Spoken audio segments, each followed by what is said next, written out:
baseball fans? Welcome back to the Barstool Baseball Show. This is Carl. This is Wednesday. I am joined by Klemmer. We have a very special guest today, Frank the Tank. We're going to get to him in a little bit. It's a great conversation.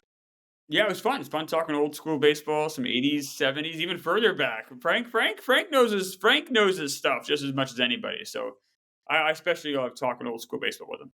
So I was most surprised by the depth of his analysis about the current Mets team. And we really got into what fundamentally is wrong with the Mets culture, the clubhouse, the players, stories, rumors. It's not just sitting around bitching that can't believe the Mets suck and they haven't performed this year. There's some really substantive stuff about what's going on with that baseball team, and it's a unique conversation. It's a unique side of Frank. Yeah, if you're expecting the Frank, just like kind of the rants you might see on TikTok, he obviously will do that during a game, but this was a lot more like the analytical, I think the more like reasonable Frank. So if that's the Frank you like, then this episode's for you. So we're going to get into that, the sports encyclopedic side of Frank, and then we're going to put together a 1 through 9 of his favorite non-Met baseball players of all time, with the slight asterisk that I did enjoy putting that asterisk next to is we did let a Met onto the list for a good reason. Before we get to Frank, though, we did have our power ranking show out on Monday. Go check that out. We put together what I think to be a tight 1 through 9. There's two topics that I wanted to get to before we go to Frank. The first, ad hoc, sorry I didn't tell you this in the green screen. We should address like why the Orioles are at 4, because Orioles fans are really mad.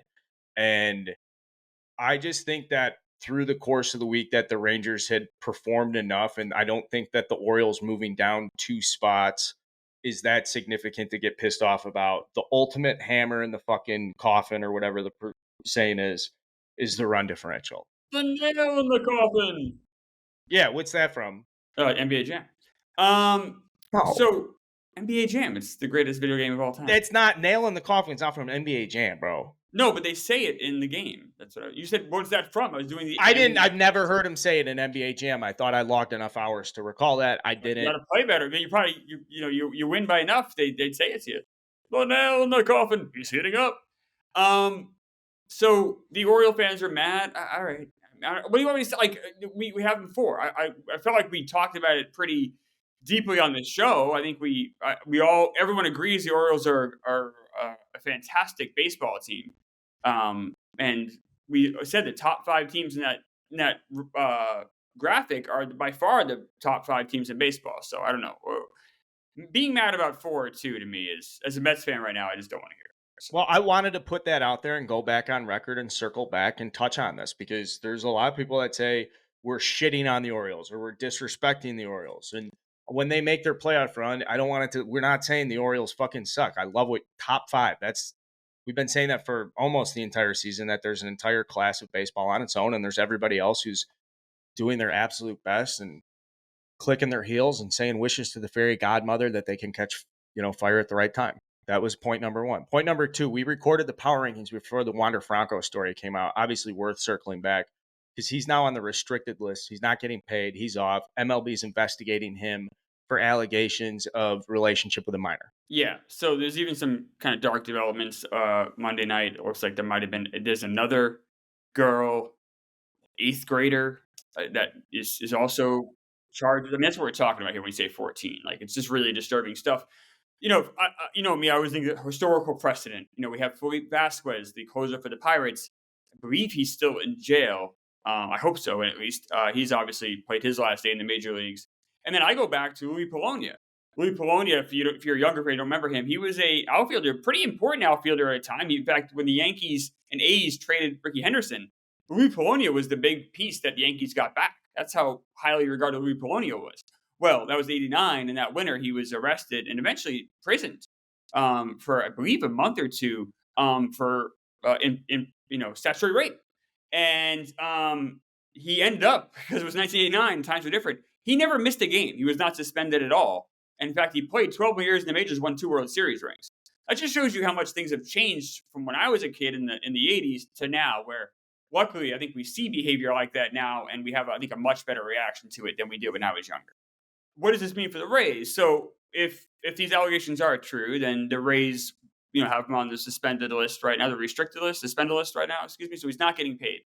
And let's assume these allegations are true, which is horrible.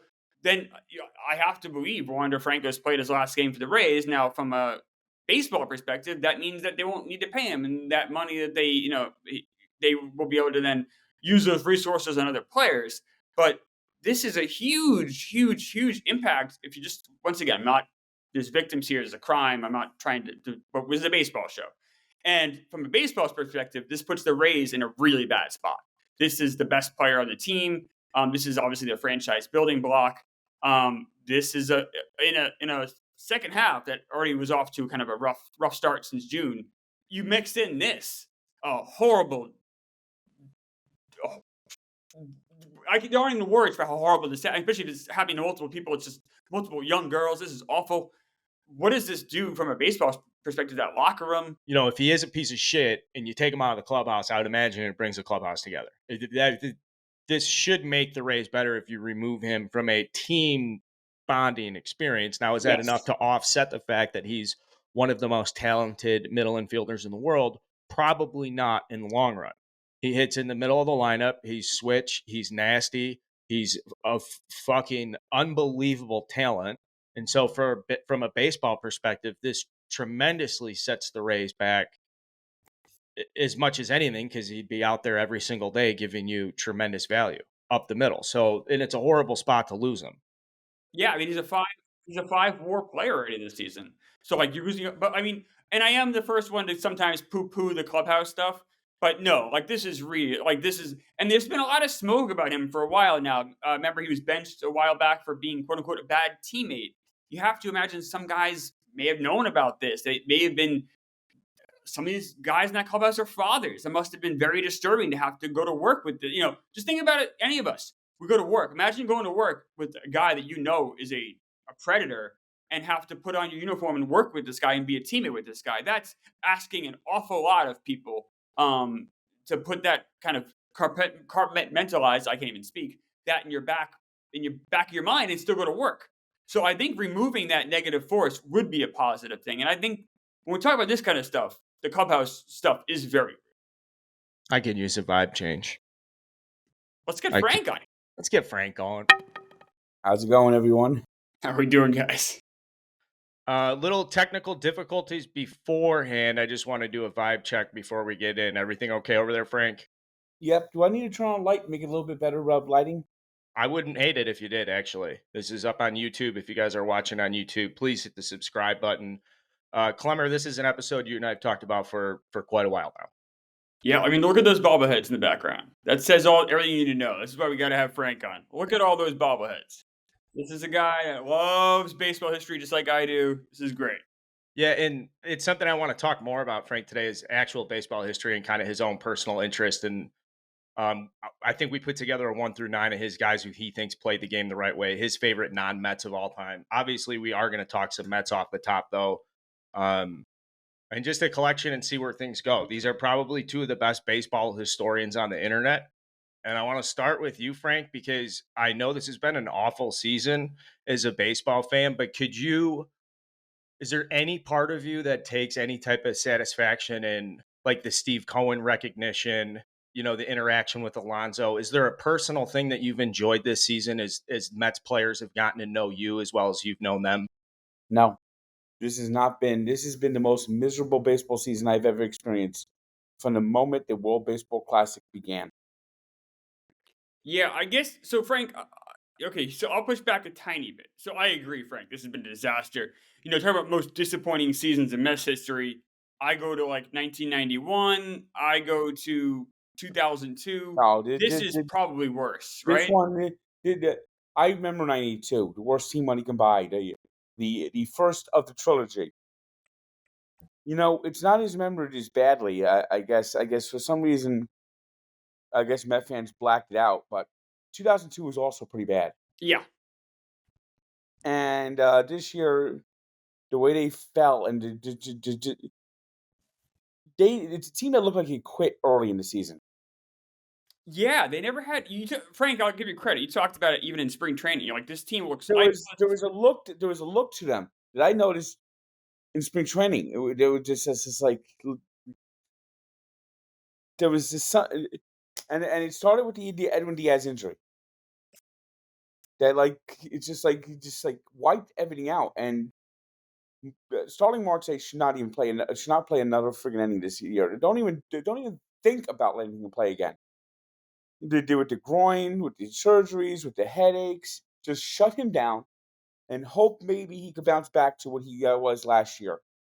Uh, Jeff McNeil is the biggest mystery to me. This guy has become one of the worst hitters in baseball. I remember, I think he's gotten a little bit better in the last few weeks. He's starting to hit a little bit better, but we're a little bit too late. He hit 328 last year, and just before the trade deadline, he was batting average was way under 328. But not only that, his slugging and on base percentage were both under 328. Now, do Yeah. you think is he the type of guy who would play through injury and not kind of put that out there? Is this the type of clubhouse that could keep, injuries hush hush? I don't know, but right now they can't keep anything hush hush. All we now is here is leak, drip, drip, drip, drip, drip, drip. Pete Alonso's a bad clubhouse guy. Drip, drip, drip. Justin Verlander was a diva. Drip, drip, drip. There's tension in the locker room because of the car between McNeil and Lindor. Drip, drip, drip. Yeah, Frank, so this has been a disaster year. They're probably going to lose 90 games. I'm probably going to have to get a tattoo because of our bet. But this isn't the worst Mets team that we've seen. 93 was the worst team. Well, 93. But here's the thing: 92 led to 93. Right. But I'm just saying there's been worse teams. Even in the last 10, 15 years, we've seen worse. Hey, for casual fans, can you throw the records out there when you say the 92 Mets? Are we talking about a team that 93, they went 59, 103. So that's the only 100-loss Mets team in Frank and I's lifetime. But the losses might be more in other years. I'm sorry? There might be more losses in other years. What do you mean? Well, what would he didn't he lose 95 games about 10 years ago? Oh yeah, I know what you're saying. Right. No, but in terms of talent, right, performing up to ability. I mean, if you have a garbage roster, a garbage team, like those teams in the 70s, it's expected. Right. This is worse because it's players underperforming at just a level I've never seen before. How much this falls back on Buck, Frank? I think a lot of it falls back. I think so too. This team, you're right. I don't know if I've ever seen a team underperform like this one did. It never came together. That has to be on the manager. I think there is a perfect storm of things that happened to the Mets. A perfect storm. One, I think Buck Showalter, he was manager of the year last year, and I think the new rule changes hit him hard as well as hit other players. Two, the World Baseball. How so? How so? I'm sorry. How so? I just think that the shift rules, the pitch clock rules, the way baseball continues to change. I don't think Buck enjoys getting a lineup card from high above. I also wonder if the game is too fast for him now. Yeah, exactly. Has the pitch clock rushed some of the stuff that he might want to do, whether it be thinking more strategically, things like that? We haven't talked about that a ton, but are managers being pushed to different limits than they were previous years? And we know this, that during spring training, the World Baseball Classic did not utilize the pitch clock. Pete Alonso and Jeff McNeil both sat most of the World Baseball Classic. They didn't play. Then we have the Edwin Diaz injury. And so this is how the World Baseball Classic began the process. So when the season begins, we have a team full of veterans. Then Verlander misses the first 6 weeks. A team full of veterans going out there, and they started 14-7, and I'll tell you the moment before the season began to fall apart. Even though they won the next 2 games after the sticky stuff, when Scherzer got caught with the sticky stuff, they had David Peterson has been awful all season. So they had to have him in the starting rotation. Meanwhile, McGill also awful. Now they're missing 3 starting pitchers. They're playing a man short. The bullpen is getting taxed, and Scherzer with his sticky stuff, and then he's out there just blah blah blah blah blah. I am so tired of Max Scherzer. Now all of a sudden he's great again. No, Frank, I think you're right. That it really is the moment when the train started to go off the rails. The other moment I want to point to too is it's the first homestand of the season when Starling Marte crashed into he was base running. He crashed into third baseman. He kind of like hurt his neck, and I think for some reason that whatever happened there derailed his season. I know he had the double groin surgery in the offseason too, but he was never the same after crashing into third baseman. Remember what I was saying back in April? They need to shut him down. They need to Yes. shut him down.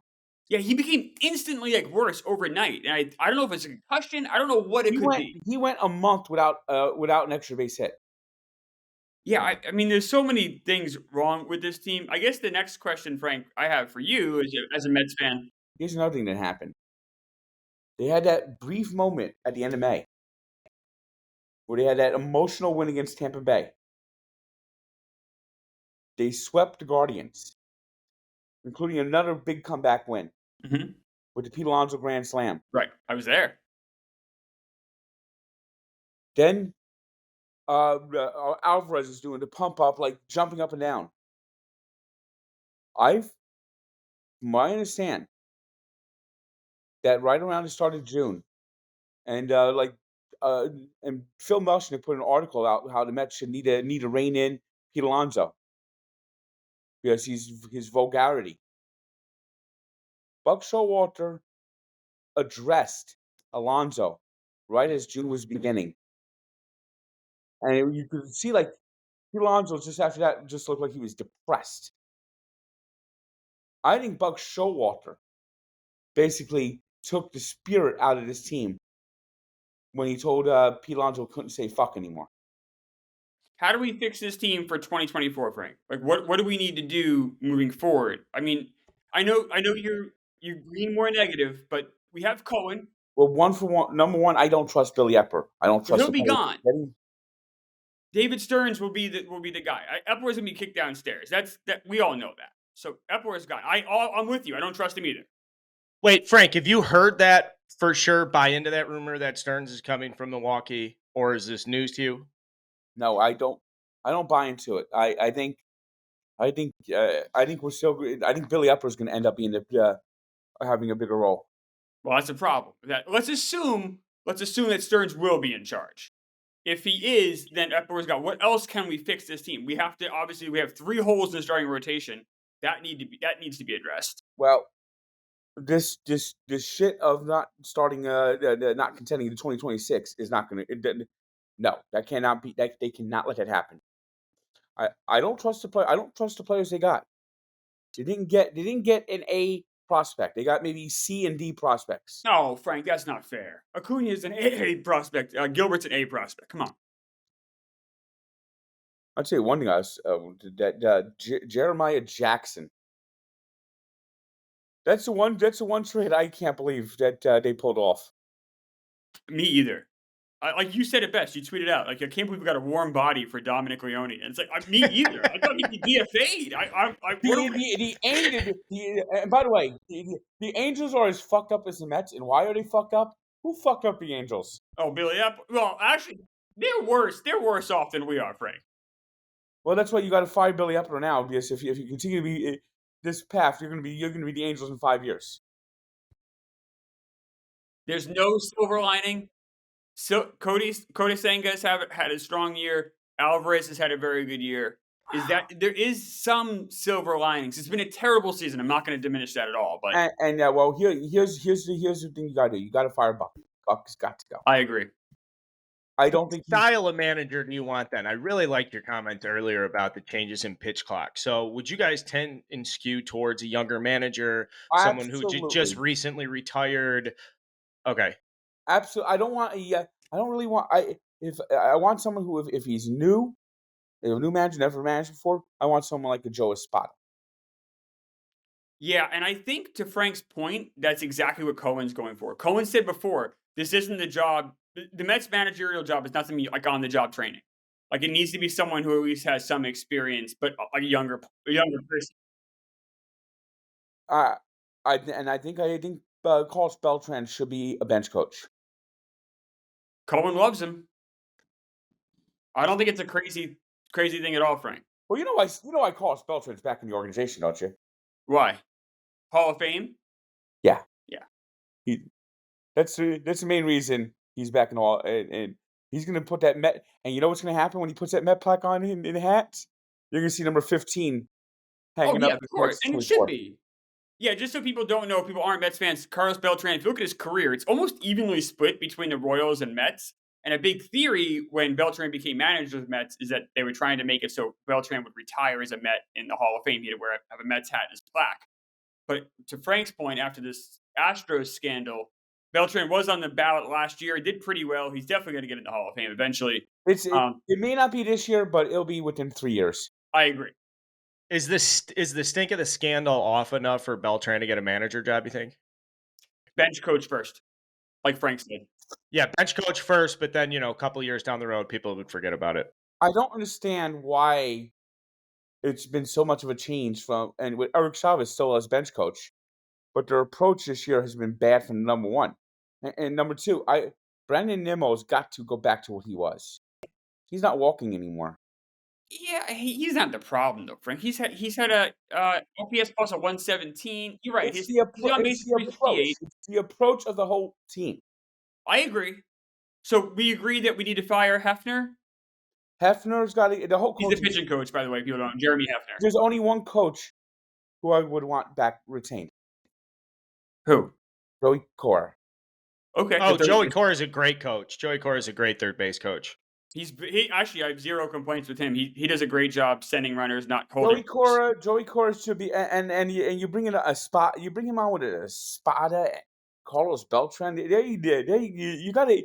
I think you got I think you get a better coaching staff, a cohesive coaching staff.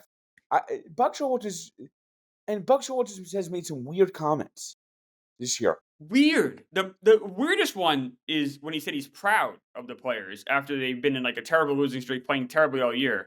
Proud. He said they were proud after blowing 3-run leads in 3 days against the Atlanta Braves. That was the moment. That was the moment where the season went. That was it.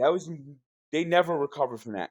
What's his temperament been? Has he been ejected a lot? Have you heard stories of him having like outbursting in the clubhouse? Because managers in baseball can skew one of two ways, where you're extremely fiery and ornery, or nothing is a big deal at all times because you're just waiting for your team to break out. That it's been the latter. I think Buck maybe got ejected maybe once or twice. Yeah, when Buck loses, he goes into a shell. If they're winning, he's a lot more fire. He's a lot more. But the second they lose, I think it must obviously it affects his confidence. But he's not the same fire. Not that he was ever like, but he's not. He's not the same. He's been a dead fish all year. Yes, he has been. I can compare to Joe Madden in his last 2 years with the Cubs, where kind of that fun attitude changes when you're losing or you face adversity. But then comparatively before him, like Lou Piniella, the second adversity is faced, that motherfucker's screaming at the top of his lungs. So would you skew, I guess, in personality for the Mets clubhouse? Would you rather have someone who's more laid back or more fired up? And do you think Beltran or that next wave coaching staff would go there? I think we just need someone. New. Second, here's another thing. Justin Verlander. Younger mentality, like someone who's willing. I don't know. I feel like someone's quicker maybe to make move. A lot of it too is the bullpen construction. It's not all on Buck. Like Epler left Buck completely shorthanded once Diaz got hurt. It doesn't help when you're bringing in these guys like Reed Garrett. Like you can't win with someone like that. What was that? The Verlander apparently said that the analytic department was a train wreck. Yeah, and I'm very disappointed that hasn't been fixed. Me too. When the ownership changed, why are teams like the Tampa Bay Rays able to just never do anything wrong analytic department wise, but the Mets analytic department is just clueless. We are in New York City. We have, some of the greatest minds in the world right here. It's not, they're all right in our backyard. Why we're not able, we have, in theory, unlimited pockets from Cohen. Why do teams like the Rays have a better analytic department than we do? I understand why the Dodgers might. They've had more time to build it up, but there's no excuse why we don't have the best analytics department money can buy, especially with Cohen in charge. I mean that's a number one thing they got to fix. They got to fix this analytic department. And like I said, it would be unacceptable for them to punt a year. Frank, what does this Mets team finish at this year? What's the final record? I'm gonna go 68 and 94. Okay, that's reasonable. What tattoo do you want Klemmer to get? I heard he's gonna get a Mr. Met tattoo. Here's another thing. Maybe this is an indicator. I hate Blooper. No argument here, Frank. He is the most annoying mascot on the internet. He is a pest. He is annoying. But if you're a Brave fan, you love him. And Yeah. I know this. Because you know who's a pest and is annoying? Who? NJ Devil. And you love the Devil. Yeah. He has a great social media team. His social media posts are hilarious. Like he'll make a post when the Devils are playing the Penguins of a penguin falling and sliding down to the ice, and he'll like have he'll have like he'll have like himself like smacking the penguin over, he'll digitally put himself in there smacking the penguin over and things like that. He went on Jimmy Kimmel when the Devils beat the Rangers and pied him. Oh, it's good. Yeah, I mean that's the kind of magic this Mets team needs. I mean, it's a small thing, but Mr. and Mrs. Met social media presence is terrible. They operate them like it's still 2005 when there's like Yeah, it's very generic. yeah, very generic, very like nothing. It's dead, and Whoa, let's put a call to action then. Yeah, we got to liven Mr. Met up. No, I mean, let's put a call to action right now. Klemmer and Tank, as delegates and representatives from Barstool, we should get a council together, an odd number, 5, 7, or 9 people, and you guys need to influence together a general off-season strategy for how, like a facelift for Mr. Met Twitter. Like, Frank, you should be in the offices right now telling them this is what we need to be doing, because it's clear that there's if we're sitting here talking about social media presence for a mascot, there's so many holes in the boat. What we just need to need to rebuild an entire fucking boat.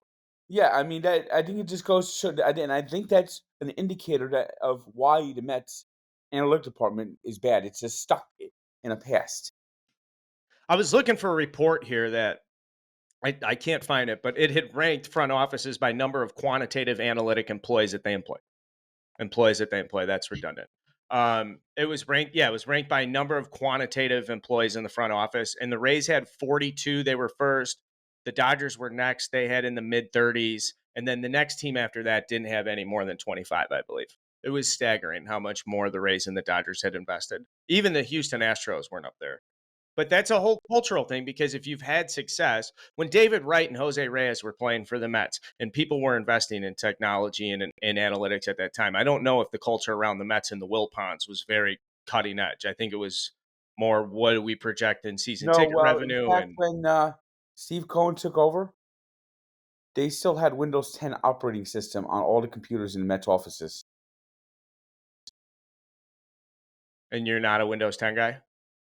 Well, maybe it wasn't Windows 10. It was a 10-year-old version of Windows. Yeah, Cohen had to go in and basically have an IT guy go in there and update all. Yeah, the computers were all like super out of date, which is not a surprise at all. And if you know the Wilpons, so that still is lingering by the lack of analytic department and the mascot. I mean, it's small things, but small things sometimes could be an indicator of other problems. Absolutely. So path forward. We have social media, bullpen, obviously. starting rotation. So there's a lot of free agents that are available this year, especially in the starting pitching market. Obviously we have Senga and Quintana, who's looked very good this year. I don't care if Shohei says no, but you got to at least try. Oh, I agree. They If he will wants to try, stay on Frank. the West Coast, good for him. But if Shohei suddenly ends up signing with the Phillies or Braves, you are an embarrassing organization. He won't go to the Braves. That's not their business model. He might go to the Dodgers. He might go to the Mariners. But you have other options. You Urias is have to available. at least try. They will try. And I also really want them to look at Julio Urias, who looks fantastic the last month. He's really rebounded from his injuries. He's pretty young for a free agent. Like, that's would be not my number 2 target behind Ohtani. Yoshi. I don't know his full name. His name is Yoshi. The pitcher. From Super Mario Brothers? No, there's another Japanese pitcher that's they're going to be posted this off season. It's Yoshi Yashimoto. Oh, Yamamoto. There's a guy Yamamoto who looks interesting. I don't know anything about him though. He's nasty. One thing, Senga. You can see the improvement in Senga. I think Senga's on his way to being really good. He quietly is like the third lowest ERA in the National League. He's been fantastic. Him and Alvarez have both been awesome this year. It's everyone else that's just disaster. So looking ahead, Frank, do you have a World Series winner? Are you able to consume baseball when the Mets are this bad, or is it total heartbreak? We're onto the Dolphins and the are you able to consume it? I just cannot enjoy this baseball season at all. I've never wanted a baseball season to end faster than I want this one to end. I'm going to tonight's game because it's another bobblehead night. Hopefully I could get it. This Mets with the 15,000 bobbleheads is ridiculous. You'll I'm get a it. 20-game ticket. This is another thing they did this year that pissed me off. I'm a 20-game season ticket holder. Saturday plan. On Saturdays, we get early entry, and they took all the bobblehead away from Saturday. What's the point of having early entry if you can't get in for the freaking bobblehead? And as you can tell, I mean, I got this one. If you're watching on YouTube right now, Frank's describing his bobblehead collection, which is at least 3 rows. We can see it's gorgeous. And he has other shelves beyond this too. This is just one of them. Yeah. I got 4 shelves of bobbleheads. Are those all hand picked? Like all from a giveaway, or Some of them are. I get some of them on eBay, but a lot of these I've brought off eBay. Frank, is tonight's game going to be the last one you go to all year? It's the last bobblehead.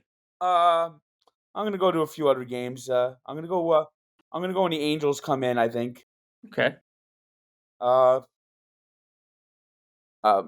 If Shohei pitches, I might go to 2 games with the Angels.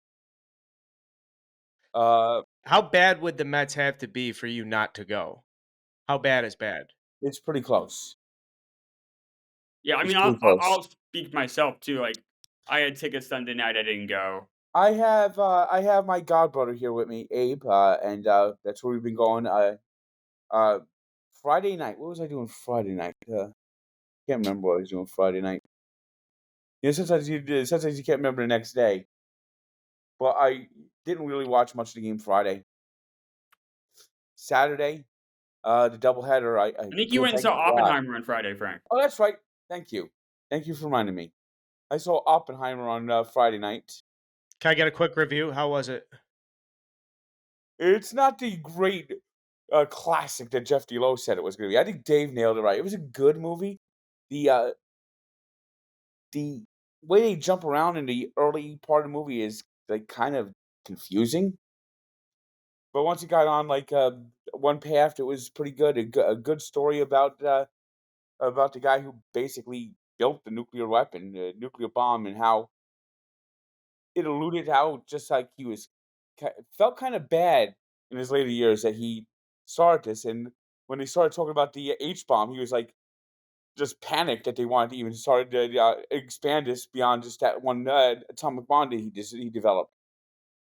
So, and not to get too off topic, because I did ask, we're going to go through a segment I'm very excited to talk about, but this reminds me of a great snake draft moment with you. So I'm just curious, what's best practice when you're going to see a 3 hour movie like Oppenheimer and you want to hit the concessions? Are you going large popcorn, large Coke, large Dr. Pepper? Is it Yeah. a Sour Patch Kid? Is it a peanut M&M? What accompanies the popcorn, if anything? Um, the popcorn, the soda, and Junior Mints. Ooh. Junior Mint. Well, Seinfeld. Yes, indeed. And so Saturday I went to that doubleheader. Sunday I went to Stu's house. Yesterday I didn't even watch the game. I went down to Cape May to do hot dog reviews. Oh. So I'm not watching these games. I'll be at tonight's game. Tomorrow I'm heading out to a road trip for Rough and Rowdy. By rnr.com. I think buyrnr.com is right. Thank you, Frank. Model employee. I think this is a good message to get to Mets, like sincerely to the Mets organization that you've just lost Frank. When you've lost Frank, it's not, and I mean this sincerely as a baseball guy. If you've lost Frank as a baseball fan for the season, clean house, fire the manager, fire the GM. And the way to get back is right though. You got to get if not Shohei, you got to get 3 quality starting pitchers. Yeah. Uh, um, I think you give at least a try to Mike Vassell. You start making you make some good trades to rebuild the bullpen. You make sure Pete Alonso is signed. I think you got to do that. I think you got to get him. Where are you going to find 40 home runs a year? Yeah, it's fair, especially in this free agent market, which is only starting pitchers. I feel like it's obviously Shohei, but like there's not a lot of options He's offensively. not a free agent to next year, but where are you going to find 40 home runs? No, you're not wrong, Frank. And we just talked about the first base market generally in the National League, and Pete Alonso's up there. It's not like there's a ton of great players, and the problem is the turnover with first basemen is very low. A lot of great first basemen came in a number of years ago, and they're all still there. But you haven't seen good young ones come up since Alonso. No. The Mets have some good some prospects. I don't understand why Mauricio's not up yet. That's another one. Me either. I don't get it either. But Brett Beatty, what the hell happened to him? He is young. He's fucking young, Frank. He is, but he did look terrible, and he didn't improve, which was the frustrating part. Now he is in AAA. He's had a couple of home runs already. He just might have been a confidence thing. I don't know, but it was very frustrating watching this guy come up and basically be in neutral all year. And I look at Mark Vientos and I see a guy. He is not good. It's still early. He hasn't been good so far. He has no ability in the field. Can't play first base. No, can't play third base either. His arm is He is a DH. inaccurate. He is a DH. He is a DH, and he's not a good enough DH to keep on your team. But I'd rather DFA Vogelback and just have Vientos DH the rest of the year. There's another one. Well, tell him you're the guy until the end of the year. There's another reason this season went off the rails. Yes. They went into the season thinking that they kept Darren Ruff all offseason, never DFA'd him. They literally thought Daniel Vogelback could be the everyday DH or left-handed DH. Yeah. His swing literally looks like a pinball flipper, and half the time he doesn't even swing. I was just saying, he doesn't swing at all, Frank. What are you talking about? He just stands there. But he can't run. He is a albatross. You can't do anything with him except put him at the plate and hope that you get a home run. And he's only hit 9. Yeah, 2 this past week. He's atrocious. Vogelback is a huge reason why this team is where it is. Along with Well, you can't have one-dimensional players in this new game. You got to be able to play multiple positions. If you're not going to be an everyday regular, you have to play multiple positions, and you can't be flat-footed, and you can't be son of. And you there's just so can't. many people out there the Mets could have tried to get. I don't understand why they didn't kick the tires on JD Martinez. Yeah, well, JD Martinez, they should have flat out signed him. I'll say this about Vogelback. Bellinger. They should have tried. Yeah, that's a different position though. He wanted to play the outfield. Vogelback is the most one-dimensional player I've ever seen in my life. He can't run, can't field, he can't hit versus lefties. He literally can only do one thing. And in this modern baseball, when that just doesn't work, because when he doesn't play, it's almost like you're a man short.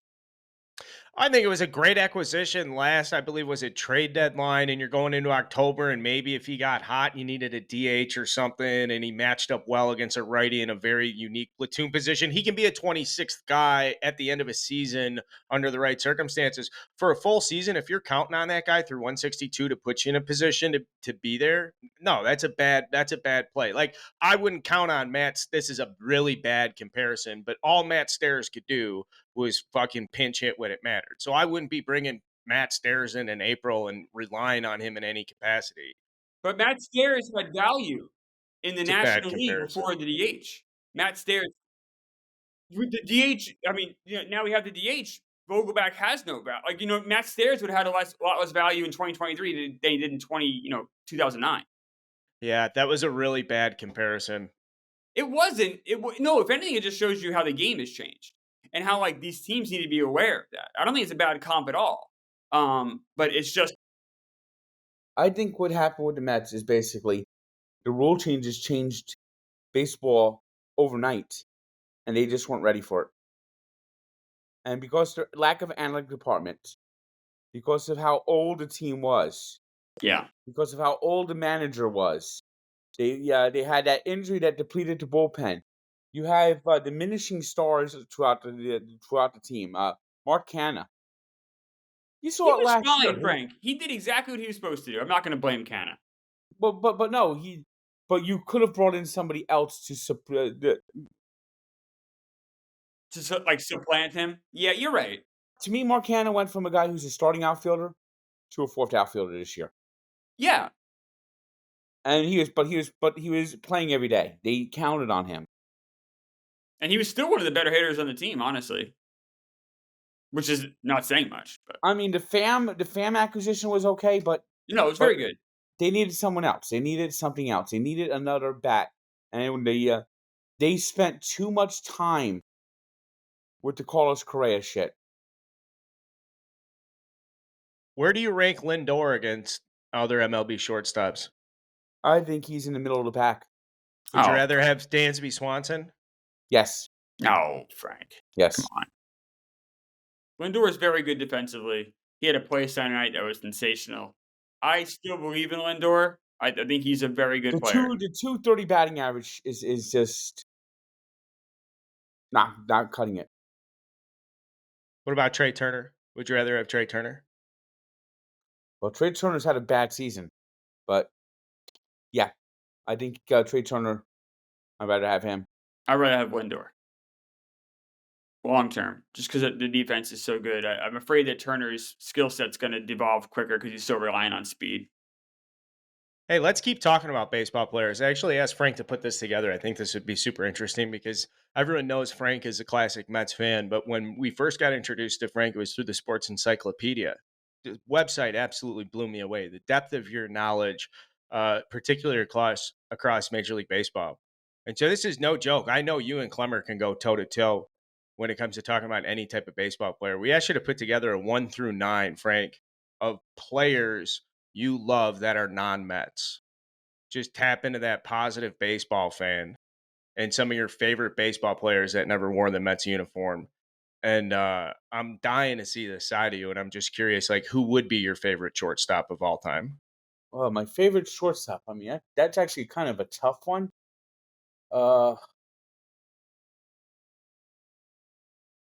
I wouldn't mind having that guy in the Bronx on the Mets. Jeter? Yeah. I always try to play off that he's a little overrated, and I was glad that someone didn't vote for him for the Hall of Fame, not going unanimously. Yes. I think it would be a shit. I don't think it would, and it's mainly my anger that Willie Mays wasn't unanimous. That I didn't want to see Derek Jeter go unanimous. I know the voting is different now, but the fact that Willie Mays couldn't be unanimous, if Willie Mays can't be unanimous, no one should be unanimous. Imagine voting against Willie Mays for the Hall of Fame. Imagine being that guy. Like, what a weirdo. You have the only way you can't vote for Willie Mays is, I know that you said these jackasses would refuse to vote for someone on their first ballot, Right. which is you've already made him wait 5 years. Why are you going to not vote him on the first ballot? Those people were just dumb. And then you probably had like one or two just people who would not vote for anyone with dark skin. I wonder if you're right, Frank. Honestly, I wonder if racism did play because you figure he was in the Hall of How Fame. racism played a role in why people like Mays and Aaron weren't unanimous choices. Yeah, I mean, you figure those guys got in the Hall of Fame in the '70s. Times were very different back then, and if that's the case, that is Aaron actually got in the Hall of Fame '82, Oh, okay. How was Mays? 79? '79, Okay. because Aaron's last year was '76, so his first year of eligibility was '82. Right. Okay. Right. There's 2 years at the Brewers. So I want to get back to the ice outfielders, but when Jeter was having his success with the Yankees, does it kill that much more as a Mets fan? You're Yeah, even it willing to does. say, but that's your shortstop, so we're going to put Jeter at short, and then it sounds like Willie Mays is in center field. I mean, he was a Met. Yeah. I don't know if that counts. I think the statute of limitation is passed for purposes of putting this lineup together. And who the hell remembers Willie Mays as a Met? Was it his last season? 2. And the Mets have Did he? actually now retired his number. The Met, yeah, he never he's retired by the Mets. No, you guys are that bad. You retired Willie Mays' fucking Well, number. Carl, this is the reason. The original owner of the Mets, who also should be in the Hall of Fame. I Thank want to you. start a campaign. I've tried to start it, but no one helped me with it. I say that Joan Whitney Payson needs to be in the Baseball Hall of Fame. There's one female in the Hall of Fame, Ephra Manley, who, by the way, owned the North Eagles, I should say. But Joan Payson should be in the Baseball Hall of Fame. She is the first woman to own a professional sports team without having first inherited it or getting it through other means. She was the lead investor on the Mets' birth. She owned them to 75 and when she passed away. But her favorite player, and she had previously been an investor on the Giants, her favorite player was Willie Mays. She tried for 10 years to bring Willie Mays to the Mets. And she finally got him in '72. She made a promise to Willie Mays, I will retire your number. And the Mets have only handed out 24 sporadically. Kelvin Torvey was the first player to wear it after Mays in 1989. And then people were like, like, why is he wearing it? So they took it off his back. And after that, only Ricky Henderson and Robinson Cano have worn it. So retiring 24, you're not only retiring Willie Mays, I think you're putting it up there in honor of Joan Payson's promise. Attaboy, Frank. Everything you said is 100% right. Joan Payson should be in the Hall of Fame. You are 1,000% hashtag Frank was right. You've never been more right, Frank. I mean, I really wish I could get in touch with someone, a baseball guy, who could help really push Joan Payson in the Hall of Fame. I want to see one day Joan Payson. I will go to the Cooperstown Hall of Fame induction ceremony the week that Joan Payson's put in the Hall of Fame. Joan Payson needs to be in the Baseball Hall of Fame. I mean, all these baseball writers, they talk about trying to like equality and social justice. I mean, this is a woman standing right there who should be in the Hall of Fame.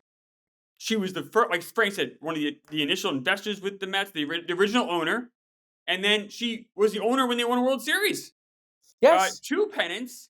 Like she's not. Wasn't just. This isn't just like a diverse, like a token situation. This is a woman that absolutely deserves everything she got. It's the incredible. Mets were at their best. Who talks about? The Mets were at their best running their team during the Joan Payson years. I mean, they weren't. They had bad years because they're an expansion team, but the team was run with class. I mean, everything was put together. Look at those farm. Nolan Ryan, Tom Seaver, Ken Singleton. Look at some of the young players they had come through that system. Jerry Kuzman. Like, look at all of these guys. It's a lot of really good players came through because Joan Payson was a great owner and allowed the baseball people to make good decisions. Do you have a Yogi Berra story of her getting Yogi Berra to come from the Yankees or something? She was there. Casey Stengel orchestrated that mostly. So Stengel brought, because Stengel loved Yogi, and Stengel brought Yogi on. And that's when actually his last season was with the Mets. He only played a couple games, but he was a player coach. It's weird what happened with Yogi Berra. Yogi Berra was made manager of the Yankees in '64. They won a pennant, lost in 7 games of the World Series, and the manager who the Cardinals already fired. They fired Johnny Keane. That's right. And the Phillies collapse happened. They win the World Series, and they went to Johnny Keane and says, you want to say? And he said, no. And the Yankees ended up hiring Johnny Keane because they felt that Yogi Berra had no discipline, and the Yankees were like a frat house because he was still buddies with everyone. So that's why the Yankees fired him in '64. Plus, they got new owners to it, CBS, and kind of like a transition. So the Mets just brought over Berra, and he was. There's rumors that the key moment of the '69 World Series, the shoe polish, the Cleon Jones shoe polish. That's right. The hot rumor is that Yogi Berra tapped the ball on his own shoe. Yeah, a ball went into the dugout, and when it came out of the dugout, it had shoe polish on it.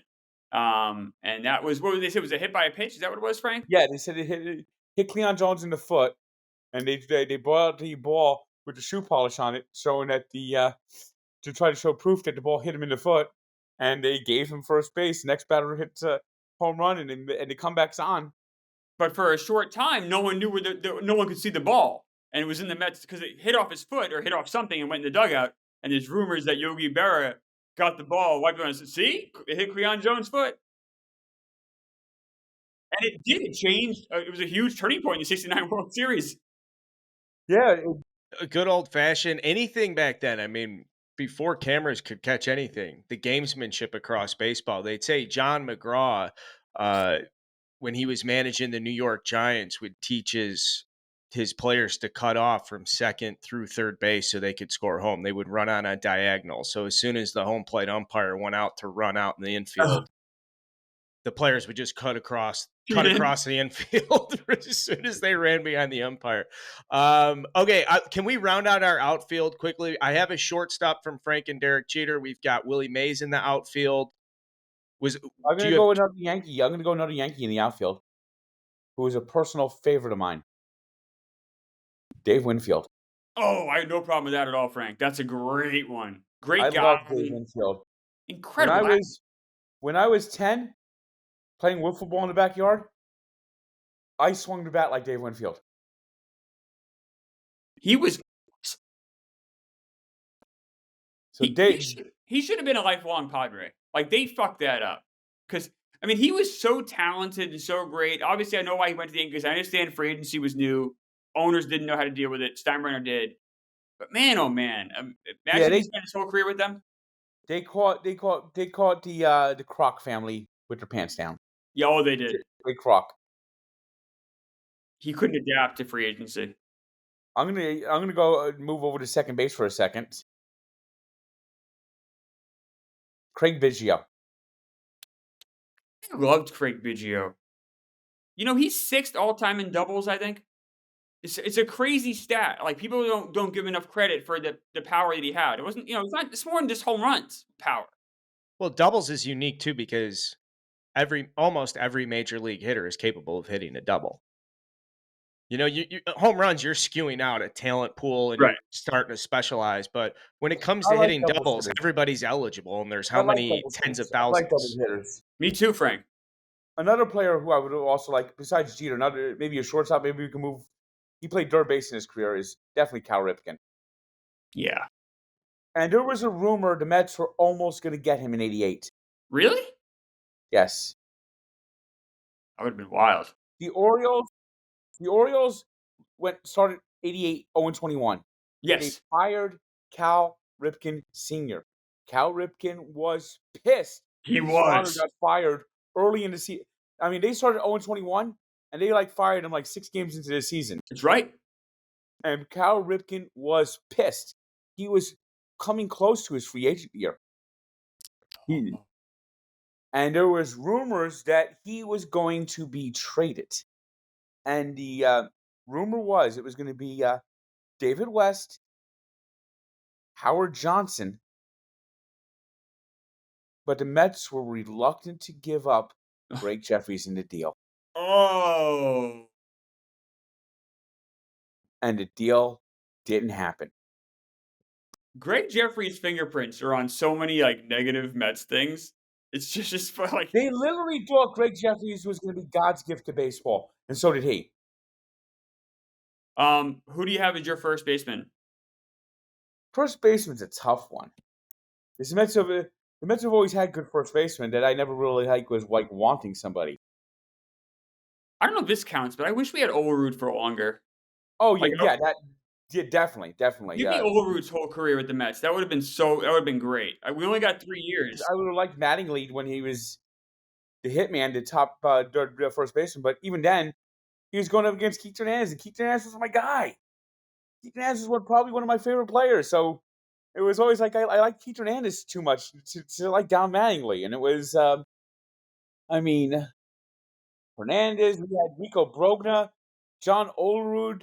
The Mets have always had first basemen that I've liked, so it's never been like a position wanting. I mean, it's kind of weird, first base.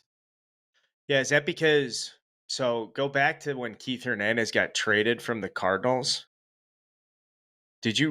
Were you aware of like how dominant he became with the Mets? I mean, he had had some good seasons with those Cardinals, right? Did he He win won a Gold Glove? MVP. Okay. I mean, we're talking I about what is this? remember watching one of the first World Series I can remember is the '82 World Series. I have fuzzy memories of '81 and my father being pissed that the Yankees lost to the Dodgers. I remember the '82 World Series. I remember rooting for the Cardinals. Oh. And I remember Keith Hernandez being one of my favorite players on the Cardinals. My favorite players back then were my favorite players before I really was really when I was like 7 years old. My favorite players were Dave Winfield, Rusty Staub, and Keith Hernandez. That's a good trio. How about we make an exception then and just if we can let one Met into the lineup, we'll say it's going to be first base, and then you would say it's Keith Hernandez. Frank, is he your favorite first baseman of all time? Or Yes. Frank, how excited were you when they got him in '83 then? I wasn't that rare yet. I was You were still too young? Yeah. still too young. I was just shocked that the Mets got him. Yeah. Why would I was thinking, why would the Cardinals trade him? I think a lot of Cardinals fans feel the same thing. we have our infield here, guys. We've got Keith Hernandez at first, Craig Biggio at second, Jeter at short, and then Ripken's going to move over to third base. Who do we have as a catcher, Frank? Who's your favorite catcher that never played for the Mets? Yeah, it's another position where everyone I've liked. Let me see. You know who I would put on here? Pudge Rodriguez. That was mine. Pudge Rodriguez would be mine. I might go the other Pudge. I go with Fisk. But Can't go wrong with him either. You see, though, the Fisk I know is the old guy. Yeah, me too. I mean, You want to hear the trade situation? The winter of '85 going into the '86 season, the Yankees were trying to trade for Carlton Fisk. Carlton Fisk slammed his fist down. I will never put on those pinstripes. You do not make that trade. I will not say a trade. And he went in the press. I will never wear those goddamn pinstripes. You can never put those pinstripes on me. He goes, over my dead body, you make me a Yankee. well, he's a New Hampshire guy.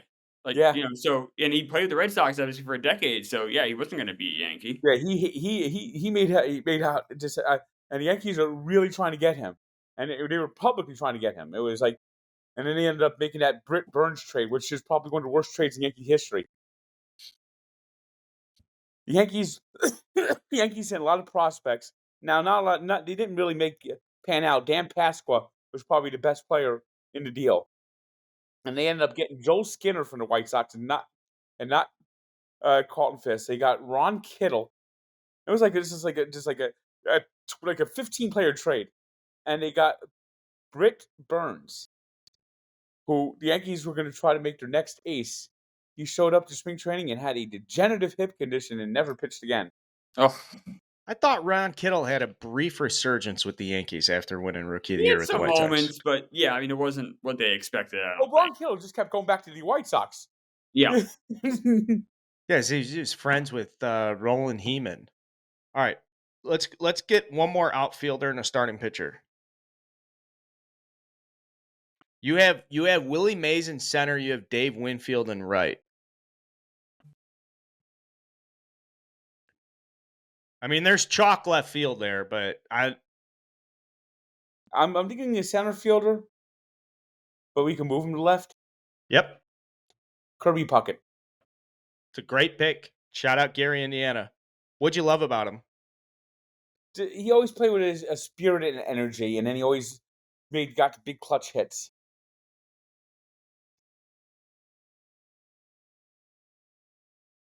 Yeah, statistically, what? High average guy, high hit guy, high run scored guy, good stolen base, some power, tons of doubles. Interesting career. So his rookie year, he had no home runs, 0. And then he hit 30 home runs later on. I think he's one of the only players ever to have a full season of 0 and a full season of over 30. Won 2 World Series, 87-91 Twins. Career ended early because he had vision issues. I'm gonna bump Mays because he actually played for the Mets. Okay. We're bumping Mays. Junior. Thank you. Okay. Junior. Was the hype, like, can you tell me about the hype at that time? Because Senior had, been so successful with the Red Machine and they were coming up together. Were you aware before Griffey broke into the league that this kid was coming, or was it right away? When did the buzz hit you nationally? The buzz began right away. It was the Mariners called him up at 19. To tell you how the buzz was, Upper Deck Tops was kind of like, he's a good player. Didn't really did his rookie card is a traded card. Upper Deck, which was put out their first set, the first year they came out was 89. Card number 1 in the Upper Deck set is the Griffey rookie. First card they ever, first baseball card ever is Rick Ken Griffey Jr. for Upper Deck. Frank's absolutely right. The hype was, I remember, so now I'm in 5th grade. I remember so clearly Griffey coming up, and it was. I still don't understand how he didn't win Rookie of the Year that year. Greg Olson. They gave it to that reliever. Yeah, Greg Olson. Well, Griffey was hurt that year, so he went on the DL. He missed maybe a month, and then he missed about a month of the season. Then he had like a little slump, but I still think he should have been Rookie of the Year. Greg Olson did have a very good year that year for the Orioles. It's funny, they were rebounding from that year when they lost so many games. But yeah, everyone was talking about Griffey. Like, it was incredible. And that's because 89 Orioles basically, like, they actually traded Eddie Murray. But when they traded Eddie Murray, they recommitted to Ripken. They gave him a nice extension. And basically announced that, and it was almost like it happened all at once. 89 that they announced that they extending Ripken. That they had a deal to build a new stadium. Yep. And it was almost like those two things basically like helped. They also had 2 starting pitchers come up too around that same time in Brad McDonald and Mike Messina. Yep, and it was just like brought new energy, and Brady Anderson ended up being like a big part of that too. They traded Mike Boddicker to the Red Sox in '88, and they got Brady Anderson. They also got Curt Schilling in that deal, who they would later move to the Astros. But they did for a short time have Schilling because of the Mike Boddicker trade. For Glenn Davis. That's right. Here we go. And pitcher, Randy Johnson. Yeah, I was gonna say you can go pitcher. I would like to get a quick pitcher and a quick DH combo. So let's go Randy Johnson on the mound. I just wish the DH was available for the Mets. And we could skip DH. We could skip DH and go to Because if the DH was with the Met was there 20 years ago, Mike Piazza would never have left the Mets. If the DH was around in the 80s, Rusty Staub would be in the Hall of Fame. You're right, Frank. That's a great call. He would have got 3,000 hits. Rusty Staub should be in the Hall of Fame anyway. He's the only player who have 500 hits with 4 different teams. He hit home runs as a teenager, 19 with the Colt 45s, and a 40-year-old is with the Mets. You're absolutely right, though, Frank. The DH not being available to him when he's with the Mets was And you know crazy. the funny thing is, he had chances to play DH in the American League. Right. He came to the Mets because he wanted to own a restaurant in New York City, and he did. It was a nice rib joint called Rusty's. Huh. You get Frank and I on the show. This is what you're going to get, Carl. You're going to get Rusty's No. Dog Talk. It's just going to happen. I'm writing down our post game meal in the clubhouse is actually Rusty's ribs catered. So we're gonna have Rusty Staub may not be in our lineup, but he did cater the post game ribs. Do we have Rusty Staub to me was my first favorite player. The Grand Orange. I remember Rusty Staub. He was probably my first favorite player. Why no Pete Rose? Do you like him? I think he's a scumbag. He's such a but he bad should be in the person. Hall of Fame. I mean, some of the Wander Franco stuff we saw this week. I'm drawing a line. I'm drawing a moral threshold. Frank's team has a moral threshold. Here's something Pete for you. Rose is underneath it. Carl. Yes, sir. I don't know if you're old enough to see him play. Klemmer. Maybe you're probably not remember it. I have seen Pete Rose play. First Met game I ever went to. April 12th, 1985. Mets won 1-0. Gary Carter hit a home run. Bruce Bereni got the win. And Pete Rose got 3 hits for the Reds. That's pretty good, Frank. I only saw him play on TV, and I was 6 years old. I barely remember it. And Met fans were chanting, Pete Rose sucks, because of the 1973 game with Buddy Harrelson. One of my biggest baseball influences is my mom's mom. So my maternal grandmother, and she taught me a great, I consider this day one of my favorite things about baseball is you can hate a player and know that you would love him if he was on your team. And she used to say that about Pete Rose all the time. I hate his guts so much, and if he wore a Cubs uniform, he'd be my favorite player of all time. I think baseball brings that side of a fan out more than any other sport, where you just hate these players. We adjusted to, the pomp and circumstance when he got 41-91 to top Ty Cobb. And the big hit was at Riverfront Stadium. And the day before they played that game, the Cubs, the Reds were in Wrigley Field. Pete Rose got 2 hits, and the game got called. Rain struck. The game was tied 5-5 in the 9th inning. And rains hit. Darkness came. So the game was not resumed. Huh. So people were worried that he would get the big hit in Wrigley. Turns out, years later, I know I'm talking about maybe 10 years ago, someone re-examined Ty Cobb's hit total and found out that he had 1 hit too many. So the record should have fell in Wrigley Field. That's really funny, Frank. This is a solid 1 through 9. We got Randy Johnson on the mound. We're not going to put a DH on the card out of respect to the history of the game. Do you have a manager? Last question. Do you have a manager? Tom Lasorda. It's a good pick, Frank. He's got 3 rings? 2 rings? 2 rings. 81, 88. Yeah, but wasn't he part of the Dodgers organization back in? As a manager, he's got 2, but as a professional, he's got plenty, right? Yeah. I think he kind of came back into the Dodgers organization in the late 60s as a minor league manager. Okay. Was he on the 55 team? I think he was, thought so. right? I thought so. Okay, yeah, he I think he might have been. Yeah. I mean, it's a little fuzzy that he might have been on that team. He would have been, he wasn't. No, I'm a fucking idiot. Tommy Lasorda was not on the 55 team. He wasn't? 56?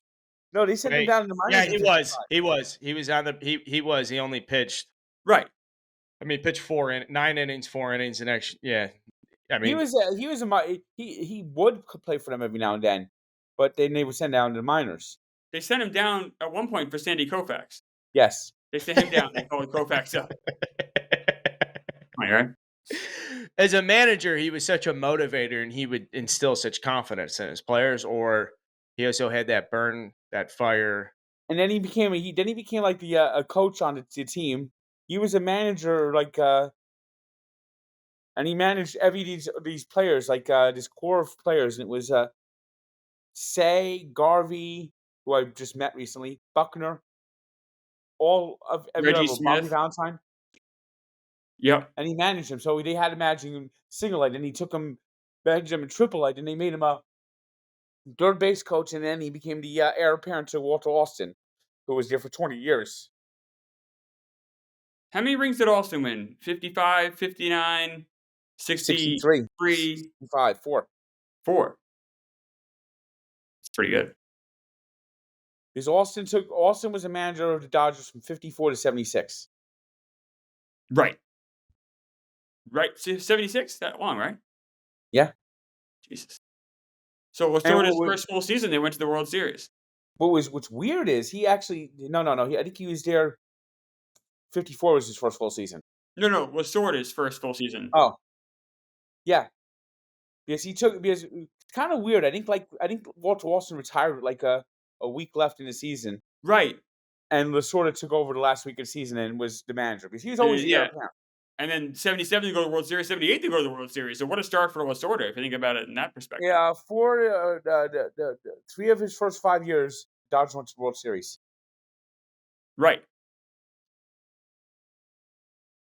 NL West wasn't that competitive at the time, though. So Oh no, Cincinnati Reds sitting there wasn't competitive. I'm fucking with you guys. I don't have the acumen or the depth to go toe to toe with you guys about the 78 Angels. 77, the Reds coming off 2 straight World Series. Big Red Machine. Just get Tom Seaver. Yep. And the Dodgers win the division the next 2 years. I mean, the Braves were terrible, the Astros were terrible, the Padres were terrible, but that Red team, that was legit. That Red Dodgers rivalry in the late 70s, early 80s was pretty interesting.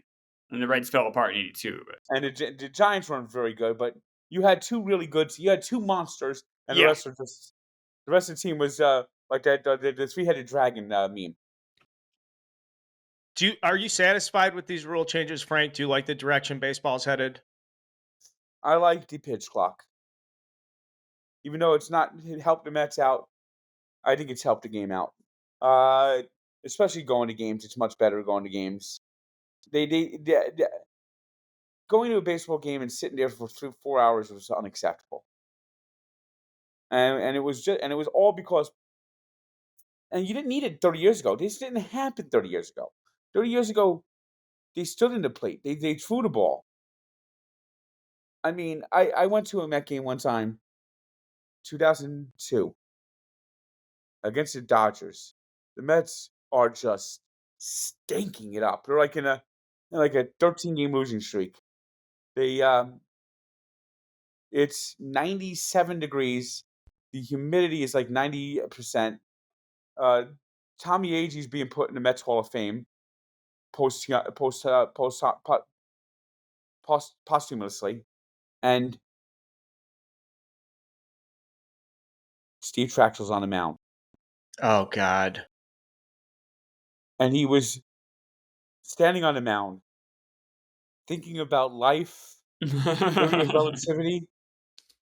The fans were actually chanting, "Throw the ball." I mean, he could average 50 seconds in between pitches. Oh. So he would take a walk around the mound. He'd step off, shrug his shoulders. Watching Steve Trachtel pitch, even when he was pitching well, was torturous. And something we're probably going to let's table this and get to that'll be another good list of like torturous players or torturous pitchers. I want to have you back on, Frank. I've enjoyed this episode with you and kind of getting into deeper stuff with the Mets. Oh, sure, that was a great time. Klemmer, if you would be willing to do it again, we would love to have you back on Barstool Baseball. Sure. Thank you, Frank. That was fun. All right, see you guys around. And that's Frank. Loved having him on. Great 1 through 9 and a very reasonable discussion about the Mets. I mean, where else are you going to get that Rusty Staub talk? I mean, you get Frank. This is if people wonder what it's like in the office when Frank and I, this is what we talk about. It's exactly that. That's what it's like. We just love talking. It's fun for Frank and I to talk old baseball because there's not, especially at Barstool, a lot of younger people. There's not a lot of people you can have those deep dives on, Greg Jeffries, bane of his existence, destroying the Mets here. And Frank's awesome. Like Frank's sports knowledge is, and the crazy thing is, as much as he knows about baseball, he can do the same thing with the Devils as he does with the Mets.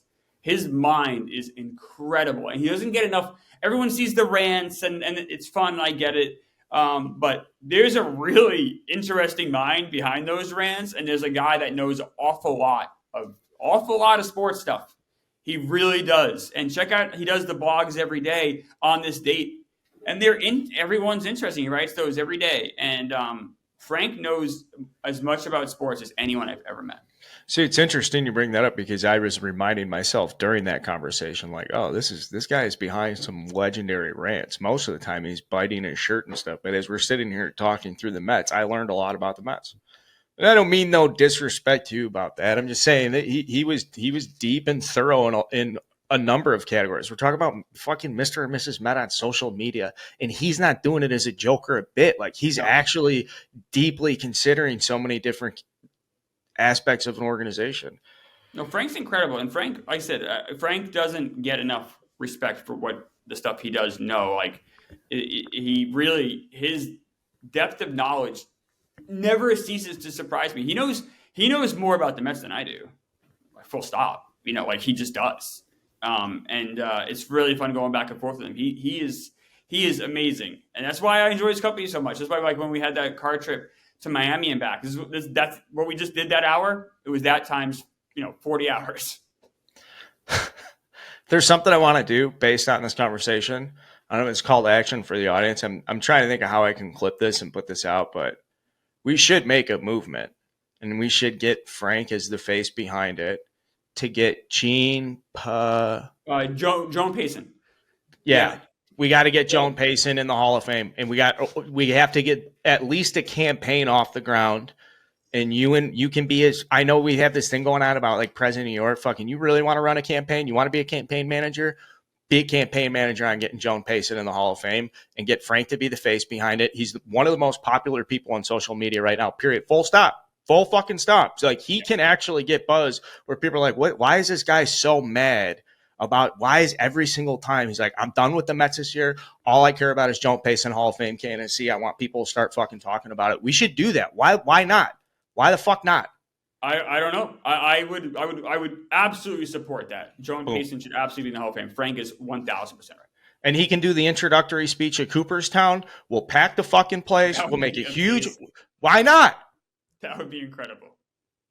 I live in a world where I think this stuff is real, and I'm not even joking. This is why people think I'm fucking crazy, but I'm being dead serious when I say Frank Fleming on stage at Cooperstown giving a brief introduction of what she means to him as a Mets fan sends shock, is like giving me chills. And this is the exact type of thing Major League Baseball needs to be looking at doing to pull in fans. No, I completely agree. And it's also like historical stuff that people can kind of get their hands around. Like women, like I brought my wife to the Mets game and I was telling her about Joan Payson. I'm like, this is a really successful woman that was a great owner. It's like people don't talk about her. Like it's crazy. Feels good to have like passion right now. I do. I'm ready to go. I'm ready to run through a brick wall. This is Barstool Baseball. If you feel that passion, do me a favor. Throw a subscription on the YouTube or whatever platform you guys are consuming this. And then everyone be nice to Klemmer. Go give him a follow. At Chris Klemmer on Twitter.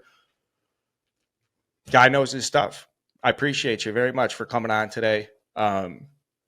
We'll talk soon. I think we're going to stream live on Sunday. So that sounds fun. I'm here for it. Let's go. And I didn't usually say this off the top. I didn't. You look good. No collared shirt. You're in a hoodie. You look fantastic. Haircut's tight. Everything looks good. I appreciate you very much. We're taping early this morning. We're both me almost right out of the shower. So you text me. You go. Is 8 a.m. Central too early for Frank the Tank? It's the only time you can do it. Absolutely perfect. Anytime. That's because it's Barstool Baseball. We'll see you guys next time.